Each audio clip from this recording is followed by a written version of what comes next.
Les médias à l'époque ont beaucoup parlé de Youssouf Fofana, l'assassin, chef de bande si fier, je le cite, d'avoir tué Ilan Halimi. Arcadi a choisi, lui, de parler de la famille d'Ilan Halimi, de sa douleur infinie, dans un film aussi sobre que poignant. Je m'appelle Ruth Halimi, j'ai 3 enfants. C'était un jour d'hiver, il faisait de plus en plus froid. Et ma vie a basculé d'un coup. Qu'est-ce qui se passe? Dites-moi ce qui se passe! Quoi, Ilan? Quoi? Il est arrivé quoi? Il a quoi? Il a été enlevé. Enlevé? Comment ça? Je comprends pas. Qu'est-ce qui s'est passé exactement? J'étais là, il m'a appelé, il m'a demandé de regarder la fille qui sortait de sa boutique, là, de l'autre côté du boulevard. C'est elle qui a entraîné votre fils. Qu'est-ce qui nous arrive, Didier? Le 20 janvier, à 21h53, Ilan reçoit un coup de fil de l'APA. Emma. Et après, on n'a plus aucun signal. Qui aurait pu croire qu'une chose pareille pouvait arriver à Paris en 2006? Et pourtant, tout est vrai. Bien trop vrai. Allô? On veut 450 et on les veut tout de suite. L'appel vient d'Afrique. C'est quoi ce bordel? Je veux parler à Ilan. C'est moi qui dis ce qu'on fait! Il faut trouver l'argent, c'est un fou. Il faut pas tomber dans ce piège-là. Hein. C'est seulement pour faire peur. On peut pas juste leur donner ce qu'ils demandent. Non, madame, en France, on ne paye pas. C'est un principe, sinon on aurait des enlèvements tous les jours, vous comprenez? S'il vous plaît, ils vont me tuer. Ne me laissez pas, s'il vous plaît. Maman. Et l'on retrouve en direct de Paris notre invité, l'auteur de ce film, Alexandre Arcadi. Bonsoir, Alexandre. Merci d'avoir répondu à notre invitation. Pourquoi avez-vous éprouvé le besoin de faire ce film? C'était indispensable. Je me souviens, à la manifestation organisée en la mémoire d'Ilan, un dimanche entre République et la Bastille, il y avait du monde, certes, mais pas aussi nombreux que je pensais, que je l'espérais. Et puis ce sentiment étrange qu'on allait se souvenir du gang des barbares et plus d'Ilan Halimi. Et il a fallu attendre l'apparition du récit de Ruth Halimi et d'Émilie Frèche pour comprendre le chemin qu'il fallait prendre.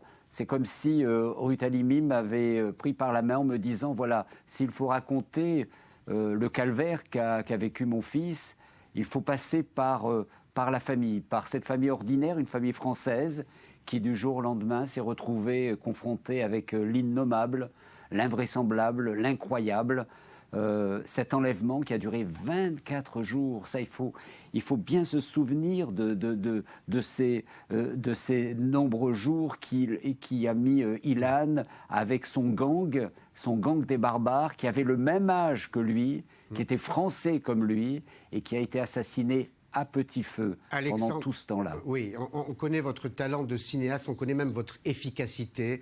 Vous avez fait de très nombreux films à très grand succès. Et là, dans ce film, j'ai été l'un des premiers à le voir, en votre compagnie d'ailleurs, j'ai été moi-même impressionné par le parti que vous avez pris, par cette sobriété que vous avez voulu, et par cet angle que vous avez donné. Vous avez voulu montrer la douleur de toute une famille. J'ai voulu absolument essayer de pénétrer cette famille qui allait subir l'invraisemblable. Imaginons une sortie de Shabbat, on découvre qu'Ilan a été enlevé et on se retrouve au quai des Orfèvres, alors que rien ne prédisposait cette famille à se retrouver dans ces conditions. Et puis cet engrenage, ces fausses pistes, une police qui va tout faire, c'est vrai, mais qui va se tromper sur tout, sur les mobiles, sur la façon dont Ilan a été enlevé. Ils n'ont pas écouté la maman, ils n'ont pas écouté ce qu'elle ressentait, ce que Ruth Halimi ressentait au fond d'elle-même. C'était un enlèvement crapuleux et antisémite. On n'a pas voulu prendre en compte cet état de choses. Oui, et là débute une spirale terrifiante pour la France. À partir de la mort d'Ilan, on est dans un processus. Alors, les téléspectateurs ne le savent pas, mais vous avez eu du mal à monter ce film, même à monter de façon financière ce film. Absolument. bizarrement, alors que j'ai derrière moi une filmographie assez éloquente, j'ai eu énormément de difficultés à convaincre des partenaires traditionnels, si je puis dire, pour faire ce film, pour participer, si vous voulez, à ce cri qu'a poussé Ruth en disant « Je voudrais que la mort d'Ilan serve à donner l'alerte ». C'était la chose la plus importante pour moi, donner l'alerte. Malheureusement, je n'ai pas été suivi et ni France Télévisions, ni le CNC, ni les grandes chaînes de télévision n'ont voulu me suivre dans cette aventure indispensable. Et pourtant, indispensable. Et aujourd'hui, oui, le plus important, c'est que ce film soit vu. Alors justement, votre film a une très grande valeur pédagogique parce que vous avez choisi le mode narratif. Est-ce que, par exemple, ce film qui perpétue la mémoire d'Ilan Halimi, est-ce que ce film est montré dans les écoles ? Parce que ça n'est pas un film à charge, c'est simplement un film qui raconte une douleur de toute une famille. Est-ce qu'il est montré dans les écoles en France aujourd'hui ? C'est édifiant, cher Paul, mais non. Non, il y a eu une réunion à la suite des attentats de janvier dernier de l'Hypercacher avec des responsables académiques. Ils étaient une dizaine et quand on a proposé que ce film soit un véhicule pédagogique pour faire ressentir au plus profond de ces jeunes ce qu'a été la souffrance d'Ilan et cette espèce de non-respect de la vie, les responsables académiques ont eu peur d'éveiller je ne sais quel vieux démon, et c'est toujours une même technique, mettre sous le tapis les problèmes qui dérangent.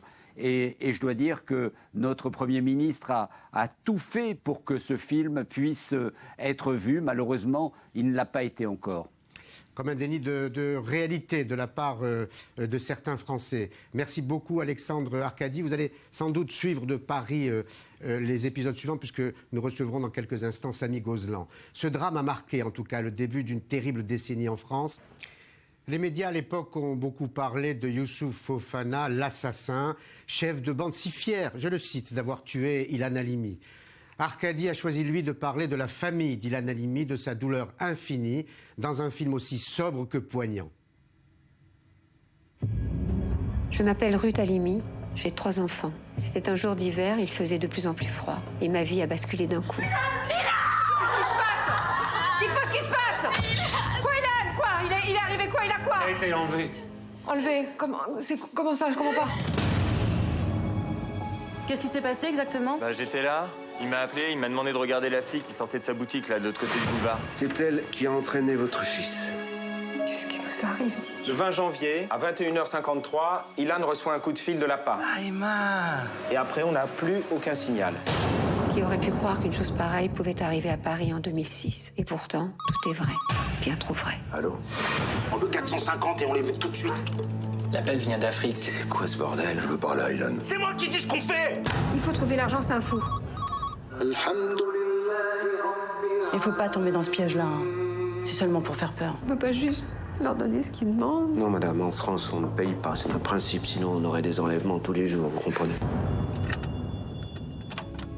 S'il vous plaît, ils vont me tuer. Ne me laissez pas, s'il vous plaît. Maman. Et l'on retrouve en direct de Paris notre invité, l'auteur de ce film, Alexandre Arcadi. Bonsoir, Alexandre. Merci d'avoir répondu à notre invitation. Pourquoi avez-vous éprouvé le besoin de faire ce film? C'était indispensable. Je me souviens à la manifestation organisée en la mémoire d'Ilan, un dimanche entre République et la Bastille. Il y avait du monde, certes, mais pas aussi nombreux que je pensais, que je l'espérais. Et puis ce sentiment étrange qu'on allait se souvenir du gang des barbares et plus d'Ilan Halimi. Et il a fallu attendre l'apparition du récit de Ruth Halimi et d'Émilie Frèche pour comprendre le chemin qu'il fallait prendre. C'est comme si Ruth Halimi m'avait pris par la main en me disant, voilà, s'il faut raconter le calvaire qu'a vécu mon fils, il faut passer par la famille, par cette famille ordinaire, une famille française qui du jour au lendemain s'est retrouvé confronté avec l'innommable, l'invraisemblable, l'incroyable. Cet enlèvement qui a duré 24 jours, ça il faut bien se souvenir de ces nombreux jours qui a mis Ilan avec son gang des barbares, qui avait le même âge que lui, qui était français comme lui, et qui a été assassiné à petit feu pendant tout ce temps-là. Oui, on connaît votre talent de cinéaste, on connaît même votre efficacité. Vous avez fait de très nombreux films à très grand succès. Et là, dans ce film, j'ai été l'un des premiers à le voir, en votre compagnie d'ailleurs. J'ai été moi-même impressionné par le parti que vous avez pris, par cette sobriété que vous avez voulu et par cet angle que vous avez donné. Vous avez voulu montrer la douleur de toute une famille. J'ai voulu absolument essayer de pénétrer comment dire, cette famille qui allait subir l'invraisemblable. Imaginons une sortie de Shabbat, on découvre qu'Ilan a été enlevé et on se retrouve au quai des Orfèvres, alors que rien ne prédisposait cette famille à se retrouver dans ces conditions. Et puis cet engrenage, ces fausses pistes, une police qui va tout faire, c'est vrai, mais qui va se tromper sur tout, sur les mobiles, sur la façon dont Ilan a été enlevé. Ils n'ont pas écouté la maman, ils n'ont pas écouté ce qu'elle ressentait, ce que Ruth Halimi ressentait au fond d'elle-même. C'était un enlèvement crapuleux et antisémite. On n'a pas voulu prendre en compte cet état de choses. Oui, et là débute une spirale terrifiante pour la France. À partir de la mort d'Ilan, on est dans un processus. Alors, les téléspectateurs ne le savent pas, mais vous avez eu du mal à monter ce film, même à monter de façon financière ce film. Absolument. Bizarrement, alors que j'ai derrière moi une filmographie assez éloquente, j'ai eu énormément de difficultés à convaincre des partenaires traditionnels, si je puis dire, pour faire ce film, pour participer, si vous voulez, à ce cri qu'a poussé Ruth en disant « Je voudrais que la mort d'Ilan serve à donner l'alerte ». C'était la chose la plus importante pour moi, donner l'alerte. Malheureusement, je n'ai pas été suivi et ni France Télévisions, ni le CNC, ni les grandes chaînes de télévision n'ont voulu me suivre dans cette aventure. Indispensable. Et pourtant, indispensable. Et aujourd'hui, le plus important, c'est que ce film soit vu. Alors justement, votre film a une très grande valeur pédagogique parce que vous avez choisi le mode narratif. Est-ce que, par exemple, ce film qui perpétue la mémoire d'Ilan Halimi, est-ce que ce film est montré dans les écoles ? Parce que ça n'est pas un film à charge, c'est simplement un film qui raconte une douleur de toute une famille. Est-ce qu'il est montré dans les écoles en France aujourd'hui ? C'est édifiant, cher Paul, mais non. Non, il y a eu une réunion à la suite des attentats de janvier dernier de l'Hypercacher avec des responsables académiques.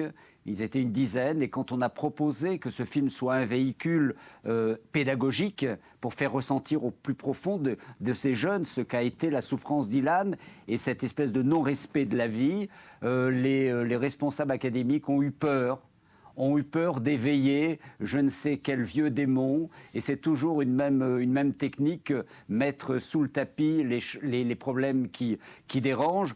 Et je dois dire que notre Premier ministre a tout fait pour que ce film puisse être vu. Malheureusement, il ne l'a pas été encore. Comme un déni de réalité de la part de certains Français. Merci beaucoup Alexandre Arcadi. Vous allez sans doute suivre de Paris les épisodes suivants puisque nous recevrons dans quelques instants Samy Gozlan. Ce drame a marqué en tout cas le début d'une terrible décennie en France.